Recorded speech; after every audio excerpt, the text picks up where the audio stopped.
लोणची ते गोड असेल किंवा आंबट असेल, आंबट गोड असेल, तिखट असेल. कशा कशाचं बनतं लोणचं? लिंबू असेल, आंबा असेल, अजून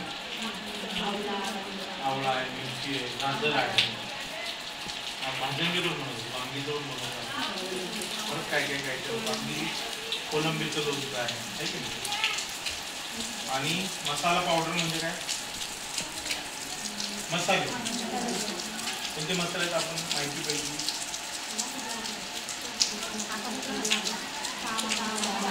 चहा मसाला, पापड मसाला,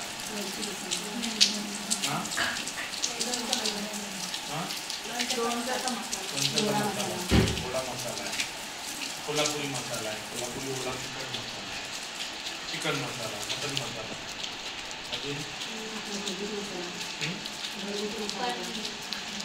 घरगुती मसाला असेल, पनीर मसाला असेल, छोले मसाला आहे, त्याच्यानंतर पावभाजी मसाला, चिवडा मसाला. हे सगळं आपल्याला काय करायचं आहे?